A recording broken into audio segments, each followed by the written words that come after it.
Құрметті ағайын, мынау оңтүстік облысымызда болып жатқан су тасқынына байланысты шұғыл мәлімдемемен шығуға мәжбүр болып отырмын. Қазір енді карантин жағдайында менің журналистерге хабарласып оларға интервью беріп жататын жағдайымда, уақытымда, мүмкіндігімде жоқ. Сол себепті осы бейнебаянды аяғына дейін көруге кеңес берер едім. Мүмкіндігінше аяғына дейін көріп, таратып, кімде қандай мүмкіндік бар, билік органдарына жеткізуге атсалыссаңыздар екен деймін.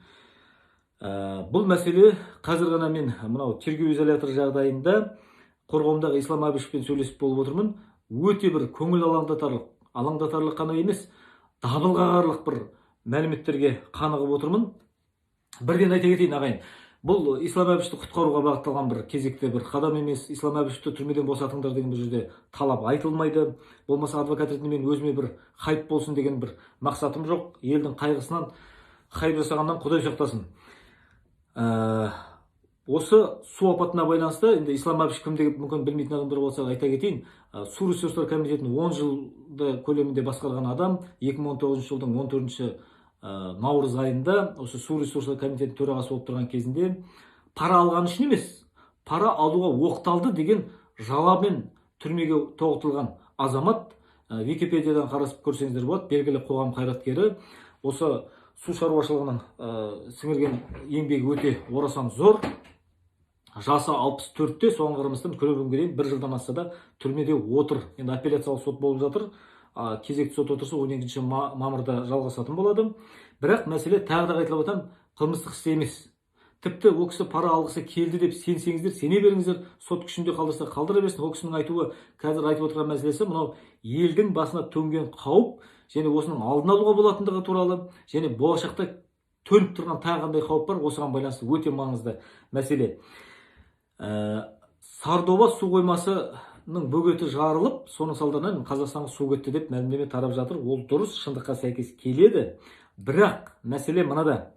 Мәселе осы Сардоба су қоймасы 2017 жылы халықаралық шарттардың талаптарын бұза отырып заңсыз салынған. Заңсыз салынғанымен қоймай, сапасыз салынған бөгет болатын, су бөгеті болатын, су қоймасы болатын.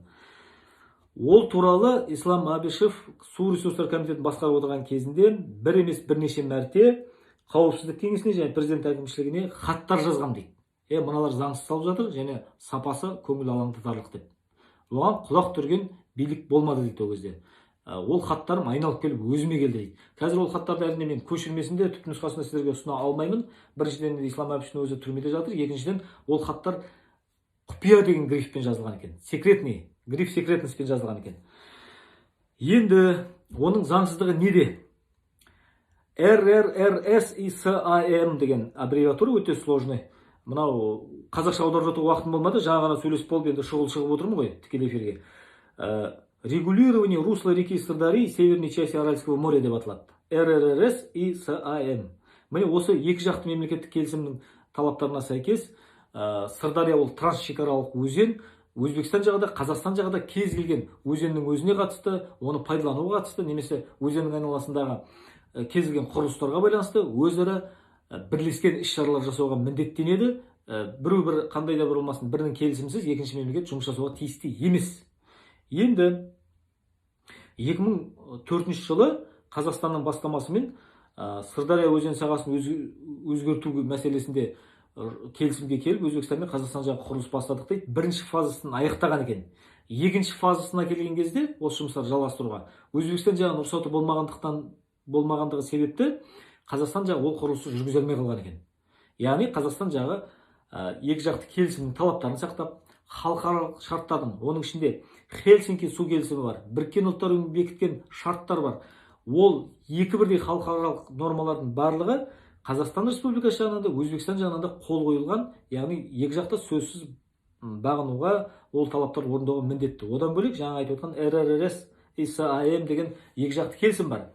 Яғни Қазақстан жағы заң талаптарын бұзбай сақтаған екен.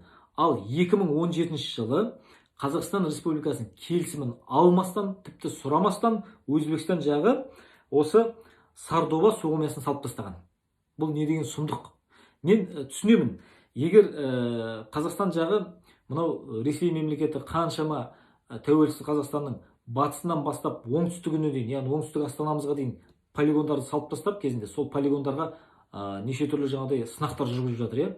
Оған қой деп айтуға Қазақстан шамасы жете бермейді, өйткені СССР деген бір кездегі СССР-дің мұрагері Ресей, ол біздің теңіміз емес, оның күші де көп, жағдайы да жақсы, амалсыздан оған жаңағыдай тең жағдайда біз талап қоя алмаймыз.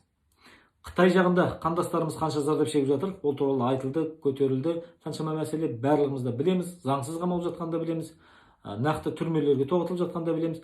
Қытайға да қой деп айтуға Қазақстанның шамасы жете бермейді, оны түсіністікпен қараймыз. Өйткені аяз би әліңді біл, құмырсқа жолыңды біл деген Қазақстан Қытай мен Ресей сияқты алпауыт мемлекеттерге талап қойып, оны орындата алмайды. Ол бара-бара уақытымен түрлі жаңағыдай дипломатиялық жолдармен шешілетін мәселелер дегенге мен өз басым келісемін заңгер ретінде. Ал енді Өзбекстан терезесі тең мемлекет. Дәл Қазақстаннан асып бара жатқан ештеңесі де жоқ.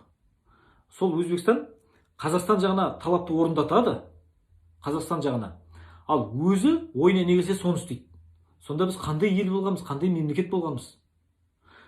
Сардөбе су қоймасының заңсыз салынғандығын айтып өттім, сапасыз салынғандығын да білдік дейді Ислам Әбішев айтады. Қалай білдіңіздер десек, біз СССР кезінен бері сол салада жұмыс жасаған мамандармен, сол жақтағы адамдармен біз байланысымыз бар еді дейді. Осы байланысымыз арқылы олардың өте сапасыз салынып жатқанын да білдік дейді. Өте аз уақыттың ішінде тез сапасыз материалдармен жылдам түрде салынып тасталғанға ұқсайды. Міне соның зардабын қазір Қазақстан жағы тартып отыр. Енді біз бәріміз білеміз, кезінде Өзбекстан жағына шекарашылары Қазақстанның азаматын заңсыз атып өлтіргенін де білеміз. Оның кейінгі тағдырын мен енді мүмкін ақпарат саласына көзім шалмай қалған шығар, бірақ менің ойымша Қазақстан осы өзінің азаматының құнын сұрап, аяғына дейін оны істі қадағалауына алып, сол өзбек шекарашылар сотталды ма, өзбек жағынан жаңағыдай мынау қазақ семьясына Қазақстан үкіметі қандай да бір болмасын компенсация алынды ма, мен бұл туралы ақпаратты білмеймін. Бірақ мен сенімдімін, Қазақстан осы мәселеге келгенде, осындай мәселеге келгенде өте салғырттық танытатынына. Енді бұл болған жағдай.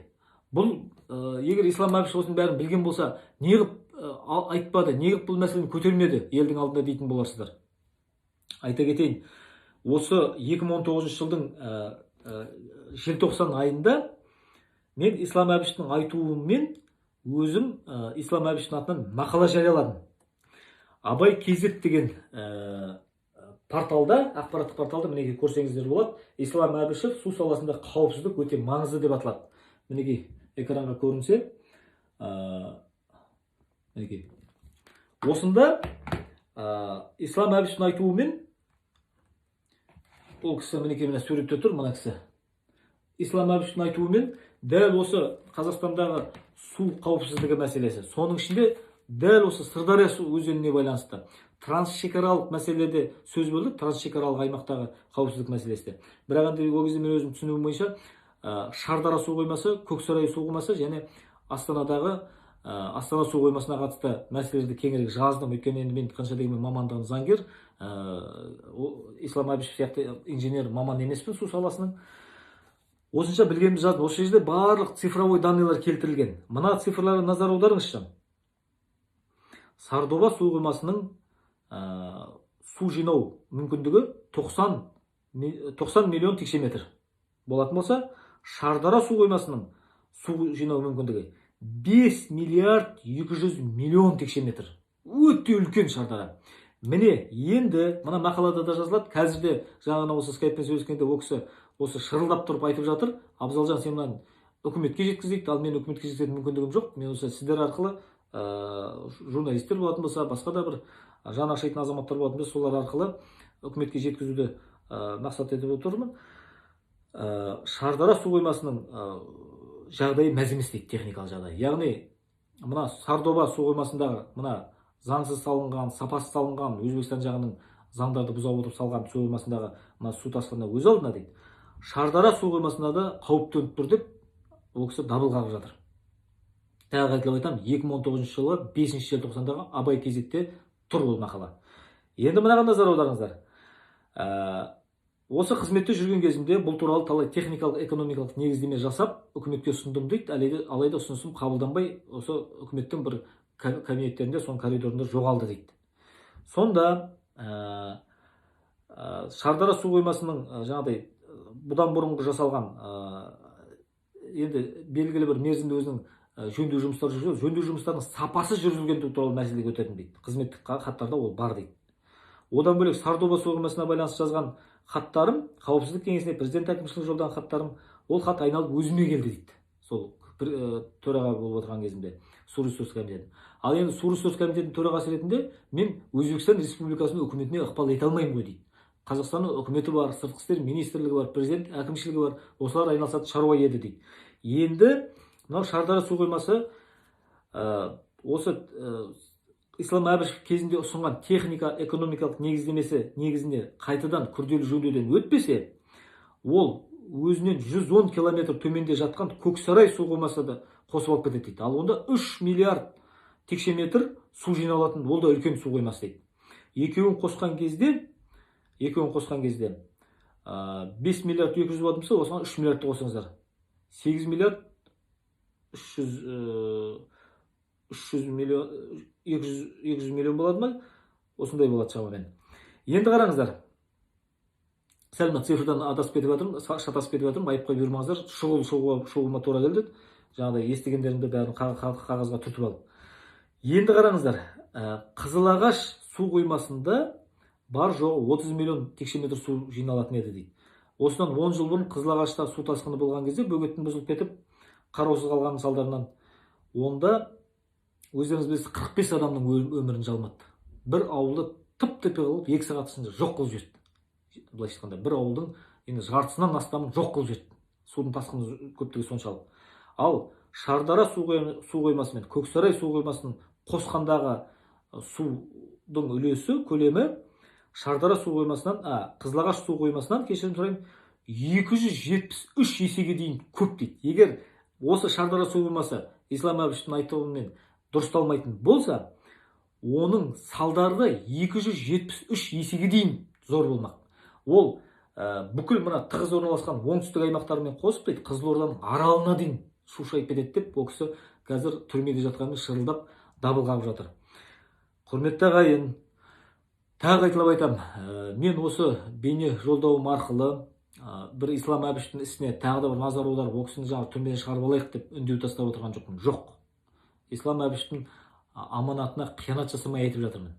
Сонымен қатар өзімнің бір адвокаттық қызметіме бір хайп болсын, осы бір жарнама болсын деген бағытта сөйлеп отырғаным жоқ. Жоқ. Мен керек десеңіздер, осы Ислам Әбішевтің қатысты айыптау үкімі шыққан күні-ақ мәлімдеме жасаған. Бұндай жағдайда осындай бір әділетсіз сот шешімдерін шығара беретін жетілмеген сот жүйесі бар мемлекетте адвокат болудың өзі мүмкін емес деп. Мен адвокат қызметті тоқтатайын деп отырған азаматпын. Сондықтан бұл жерде Ислам Әбішевке де маған да бұл жерде жарнаманың қажеті жоқ. Бірақ біз осы елдің тумасымыз, осы елдің топырағынан жаралған перзентіміз. Сондықтан да осы елдің басына төніп тұрған қауіп туралы айтуды өзімізге міндет деп санадық. Бұл жерде ең бірінші кезекте Ислам Әбішевтің маман ретінде айтып отқан осы жағдайлары. 2019 жылдың осы ноябрь айларында ол кісі маған енді тергеу изоляторына кірген кезде тек қана біз іс жайлы айта бермейміз, өйткені ол кісі ұзақ уақыт отырды, істі айта әбден жаттап алдық ол істі.